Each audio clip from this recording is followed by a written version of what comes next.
여러분, 최후의 만찬이라고 하면 누구나 레오나르도 다빈치가 그린 그 그림을 떠올릴 것입니다. 벽화로 그려진 것이죠. 오늘날 우리가 지금 가끔 인터넷상에서 보는 것은 훼손이 많이 돼서 거기다 덧칠하거나 그 유사한 그런 그림들이 인터넷에서 많이 나돌지만, 오리지널 그 벽화에 있는 그림을 보면 지금은 많이 훼손된 상태라고 합니다. 그런데 신앙생활을 오래 한 그리스도인들조차 다빈치의 최후의 만찬이라는 그림은 알고 있지만, 막상 그 레오나르도 다빈치가 그렸던 그 최후의 만찬이라는 그 그림의 배경이 되는 성경의 배경, 그리고 실제로 그 최후의 만찬에서 어떤 일이 있었는지, 그리고 그 최후의 만찬에서 예수님이 무슨 가르침을 주셨는지 자세히 아는 사람은 그리 많지 않은 것 같습니다. 그런데 오늘 나눌 말씀이 바로 그 최후의 만찬에서 있었던 일 중에 하나입니다. 오늘 우리는 요한복음 13장 1절부터 17절까지 13장 앞부분의 일부만을 함께 나눌 터인데요. 요한복음 13장부터 17장까지는 보통 다락방 강화라고 이르기도 합니다.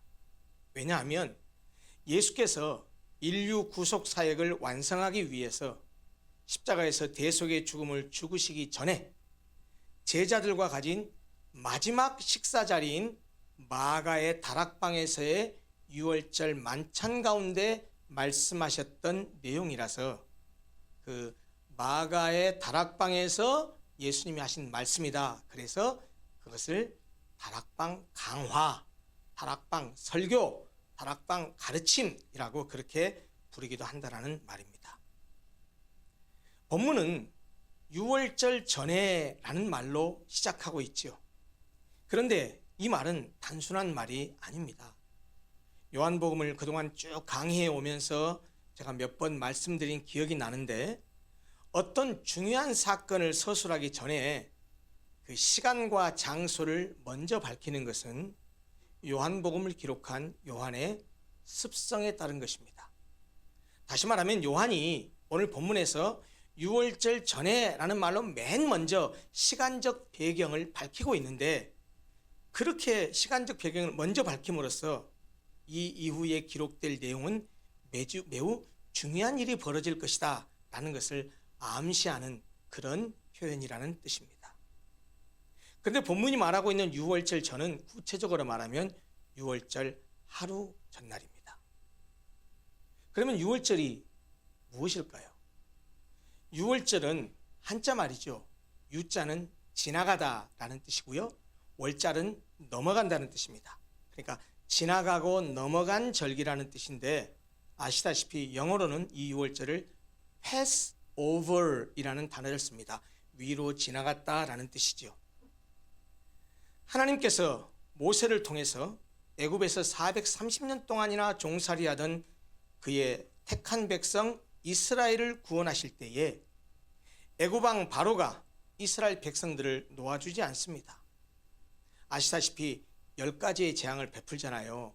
9개의 재앙을 베풀어도 그래 데리고 가라, 그랬다가 그 다음날 되면 안 돼, 데리고 가라, 안 돼, 이걸 반복하죠.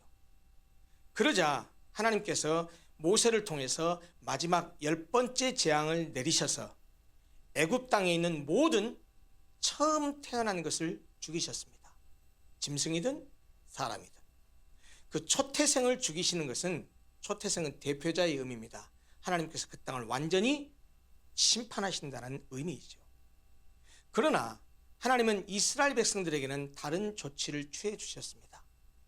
이스라엘 백성들에게는 그들의 집 문에다가, 문설주와 인방에다가 어린 양을 잡아서 그 피를 바르라고 하셨습니다. 그리고 죽음의 천사가 가가호를 방문해서 심판할 때에 어린 양의 피를 문설주에 바른 이스라엘 집은 지나가고 넘어감으로써 구원을 받고 마침내 애굽의 노예 생활로부터 탈출하게 되었지요. 바로 그것을 기념하는 절기가 유월절입니다. 따라서 요한이 본문을 시작하면서 유월절 전이라는 시간적 배경을 밝힌 것은 굉장히 중요한 의미가 있습니다. 유월절 전에 하고 먼저 밝히고 그 다음에 계속 이어져 갈 예수님에 대한 기록, 지금 그 사건에 대한 어떤 기록을 하는데 이후에 펼쳐질 예수님의 행보가 유월절과 밀접한 관련이 있다는 것을 암시합니다. 더 구체적으로 말하자면 이후에 펼쳐질 예수님의 행보가 유월절과 같은 맥락의 사건이라는 사실을 암시하고 있다는 말이에요. 예수님이 십자가 위에서 흘리실 그 피는 출애굽할 때에 이스라엘 장자들을 구한 유월절 어린 양의 죽음과 유월절 어린 양의 피와 같은 대속적 죽음, 대속적 피로서 그가 십자가에서 흘리신 속죄의 피를 믿는 우리를 사망 권세에서 건져내는 사건이 바로 예수의 십자가의 죽음이라는 사실을 가르쳐주고 있고 그것을 암시하고 있다는 말입니다. 본문 1절이 말하는 것처럼 예수님은 자기가 세상을 떠나서 이 땅을 떠나서 이제 아버지께로 다시 돌아갈 때가 이른 줄을 아셨습니다. 그래서 예수님은 세상에 있는 자기 사람들, 즉 제자들을 사랑하시되 끝까지 사랑하셨습니다.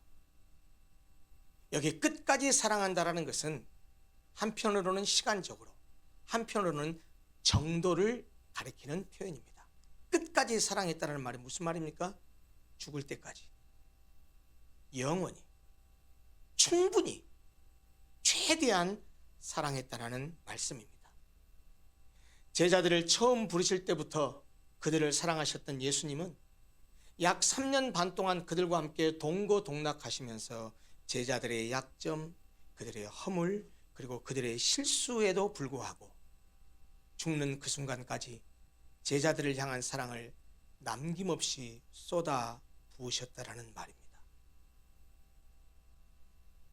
예수님은 우리를 그렇게 사랑하시지만 인간인 우리는 예수님처럼 사랑할 수가 없지요. 인간의 사랑은 아주 이기적입니다. 그리고 아주 변하기 쉬운 사랑입니다. 우리가 보통 인간이 하는 사랑 가운데 가장 위대하고 가장 숭고한 사랑이라고 말하는 사랑이 자식에 대한 부모의 사랑이죠. 그러나 여러분 다 부모가 되어서 아시겠지만 자식에 대한 부모의 사랑도 한결같지 않잖아요. 또 부부간의 사랑도 아무리 뜨겁게 사랑해서 결혼해서 자식을 낳고 살아가지만 돌아서면 남이 되어버리고 말잖아요. 그러나 주님의 사랑은 다릅니다. 주님의 사랑은 영원히 끊을 수 없는 사랑이요, 자기 희생적이고 무조건적이고 무제한적인 사랑이죠. 주님은 바로 그런 사랑을 자기 사람들에게 베푸셨습니다. 그것도 끝까지 사랑하셨습니다. 그런데 주께서 이런 사랑을 베푸셨음에도 불구하고 마귀가 가룟 유다의 마음에 예수님을 팔려는 생각을 넣음으로써 주님의 그 사랑을 배신하게 합니다. 그러나 예수님은 아버지께서 모든 것을 자기 손에 맡기신 것, 또 자기가 하나님께로부터 오셨다가 다시 하나님께로 돌아가실 것을 아시고 제자들을 향한 끝없는 사랑을 구체적으로 표현하셨습니다. 그것이 무엇입니까? 주님은 식사하시던 자리에서 일어나시더니 겉옷을 벗고 수건을 가져다가 허리에 두르셨습니다. 그리고 대야에 물을 담아서 그 대야 안에 제자들의 발을 담그고 그 제자들의 발을 씻으시고 허리에 두르셨던 수건으로 닦은 그 발을 닦아주셨습니다.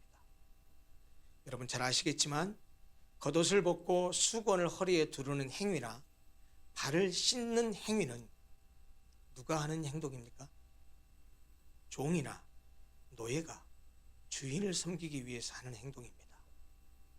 그런데 그들의 선생이요, 그들의 주님이신 예수께서 노예처럼, 종처럼, 종의 모습으로, 노예의 모습으로 낮아져서 제자들의 발을 씻어주신 것입니다.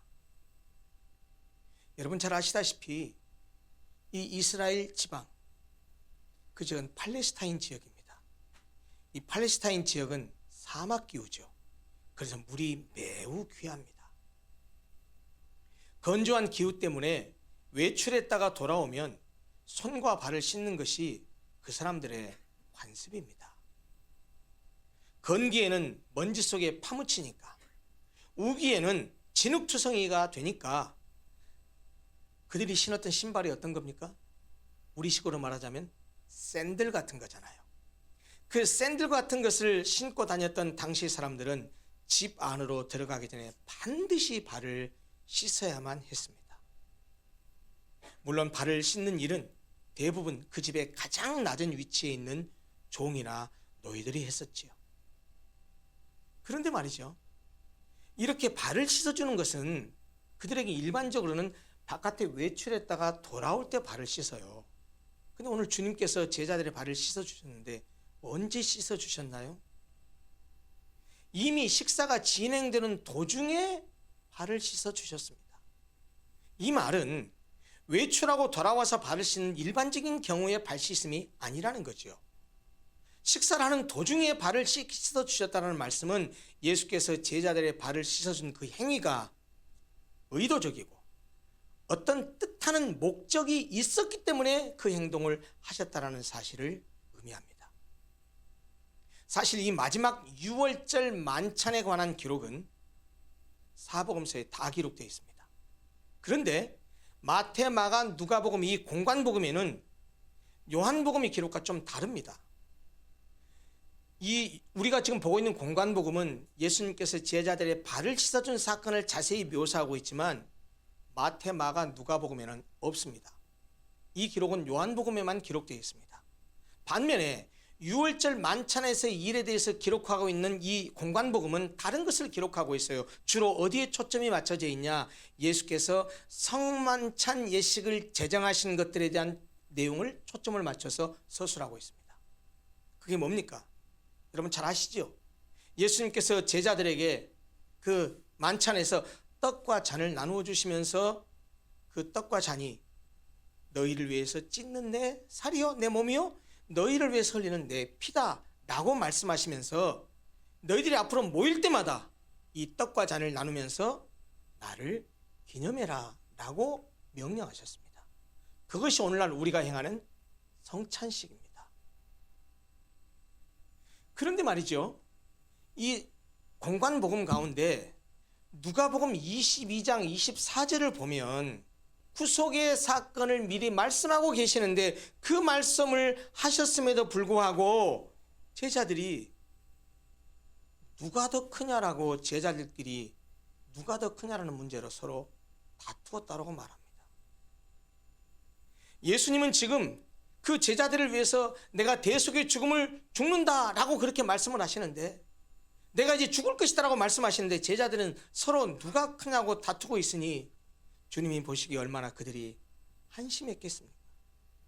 이런 상황에서 주님은 그들이 누가 더 크냐라는 것으로 다투고 있었는데 진정으로 큰 것이 어떤 것인지, 진짜로 큰 사람이 어떤 사람인지를 보여주시기 위해서, 또 자신의 몸을 찢고 피를 흘리는 일이 자신을 버리고 자신이 낮아지는 섬김을 통해서만 이루어질 수 있다는 사실을 가르치기 위해서 제자들의 발을 친히 씻어 주셨던 것입니다.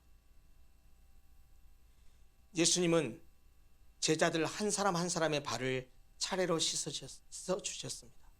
그리고 씻으신 발을 수건으로 닦아 주셨습니다.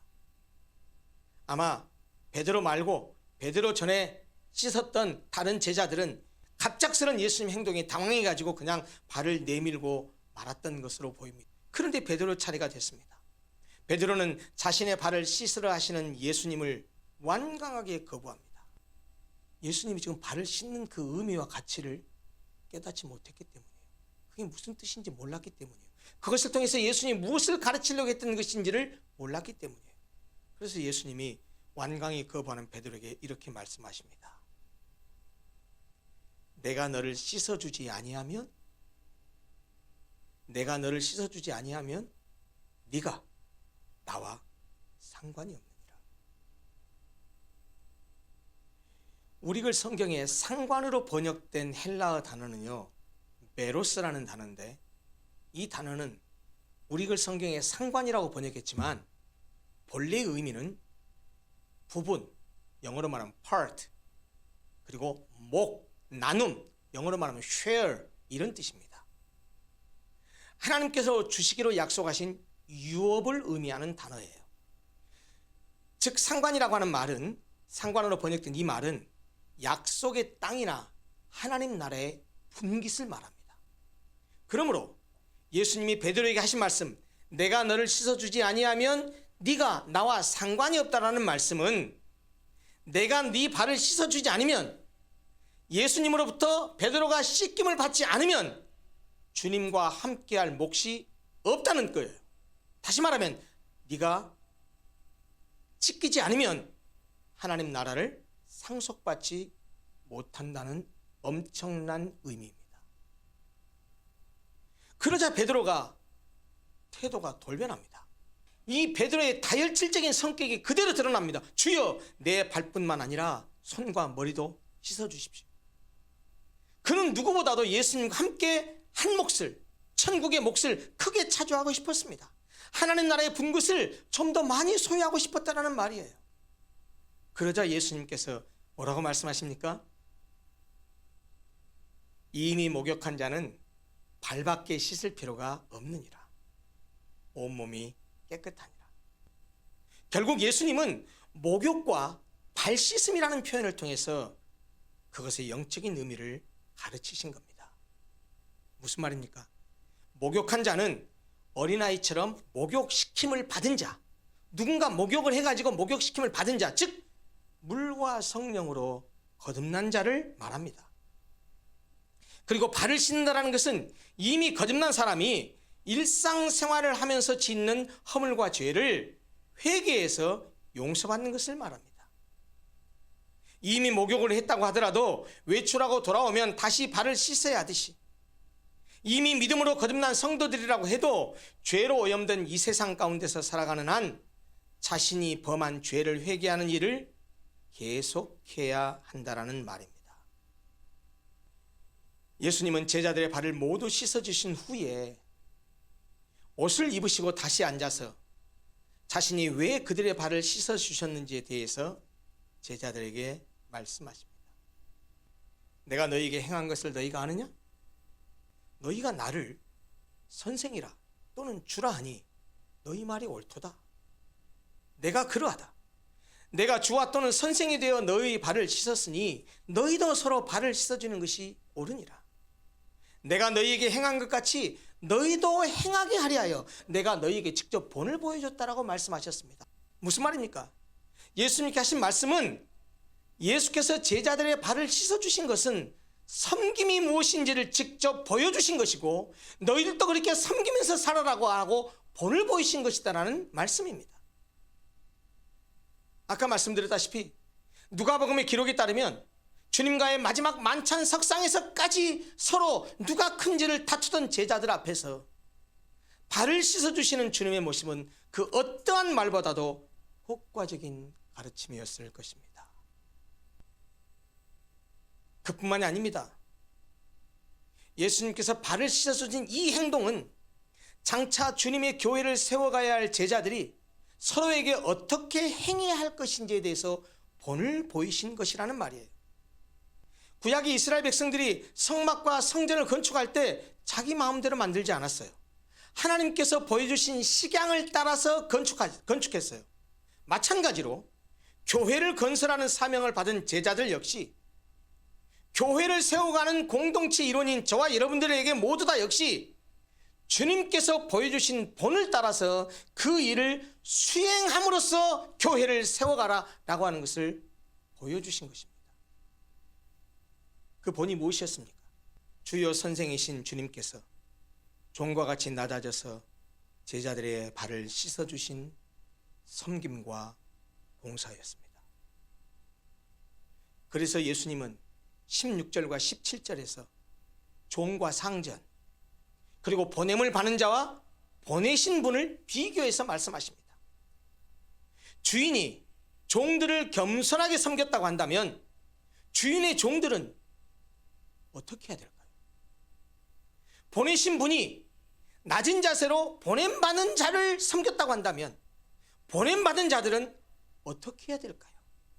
그걸 한번 생각해 보고 주님께서 보여주신 본을 따라서 형제 자매의 발을 씻는 자가 돼야 된다라고 하는 사실을 우리에게 말씀하고 있습니다. 그리고 그렇게 주님을 따라서 형제 자매를 섬길 때에 그런 자들은 복이 있다라고 예수님 축복의 말씀을 하십니다. 그들의 겸손한 섬김은 그들이 예수님의 참 제자요 종이라는 사실을 나타내는 증거이기 때문입니다. 사랑하는 성도 여러분, 오늘 이 예수님이 제자들의 발을 씻어준 이 일을 언제 하셨다고요? 6월절 바로 전날이에요. 하루 지나면 어떻게 되시죠? 십자가의 순환을 당하시고 결국은 죽으십니다. 그러면 결국 여러분, 이 말씀은 죽기 전에 유언처럼 하신 말씀이에요. 오늘 예수님이 보이신 행동을 통해서 제자들의 발을 씻어준 그 행동을 통해서 제자들에게 가르치시고자 했던 핵심이 무엇입니까? 오늘 본문이 무엇이 핵심이라고 생각하십니까? 자, 13절부터 보십시오. 너희가 나를 선생이라 또는 주라 하니 너희 말이 옳도다. 내가 그러하다. 그러고서 14절 말씀이 핵심적으로 그들에게 유언처럼 하고 싶으셨던 말씀이에요. 내가 주와 또는 선생이 되어 너희 발을 씻었으니 너희도 서로 발을 씻어주는 것이 옳으니라. 사랑하는 성도 여러분, 예수님의 다른 말씀은 외면하더라도 유언과 같은 말씀은 순종해야 하지 않겠습니까?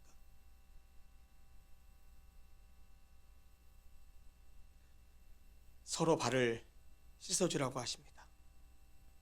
예수를 믿는 신앙 공동체인 교회에서는 일방적 섬김이 아닌 상호간의 섬김이 모든 그리스도인의 의무라는 말입니다. 우리 몸의 각 지체들이 서로에게 봉사하듯이 성도들도 서로에 대한 섬김에 충실할 때 교회 전체도 그리고 성도들 개개인도 건강할 수 있습니다. 아무도 교회 안에서 자신을 높이거나 섬김을 받고자 해서는 안 됩니다. 우리에게는 오직 주님이 몸소 보여주신 대로 우리의 무릎을 굽혀 형제 자매들을 사랑으로 먼저 섬길 의무가 있다는 사실을 잊어서는 안 됩니다. 그것이 주님이 오늘 우리에게 명하신 말씀입니다. 사실 예수님께서 제자들의 발을 씻어주신 것은 단순히 예수님의 겸손함을 나타내기 위한 것이 아닙니다. 그것은 자신의 죽음을 통해서 제자들이 깨끗해지는 것과 동시에 그 죄사함을 통해서 구속받은 새언약 백성들의 신앙 공동체는 바로 섬김을 통해서 존속된다라는 사실을 가르쳐주는 것입니다.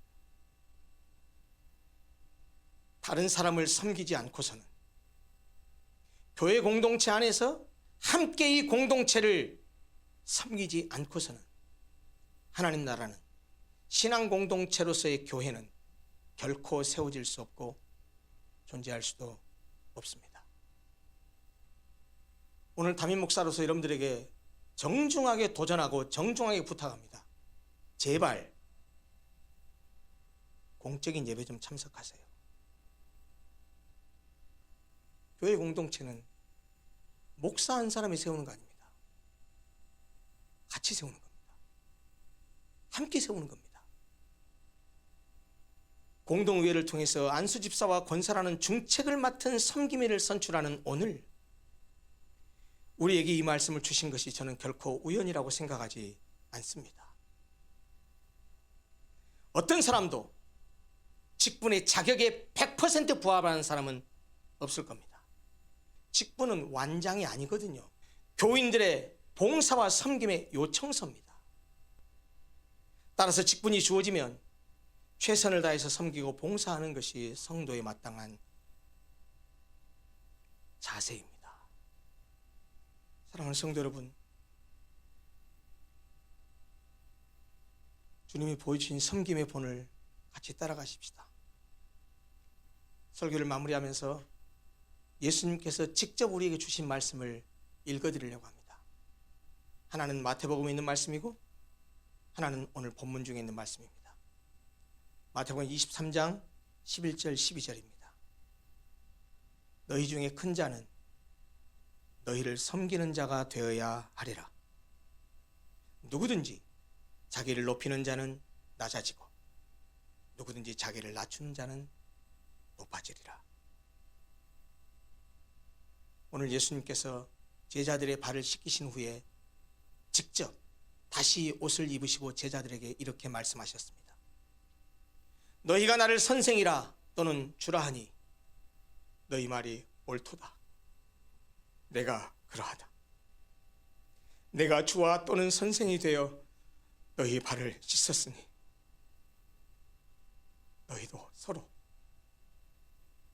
너희도 서로 발을 씻어주는 것이 옳으니라. 내가 너희에게 행한 것 같이 너희도 행하게 하려 하여 본을 보였노라.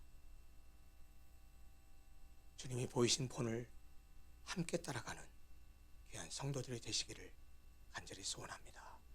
기도하겠습니다.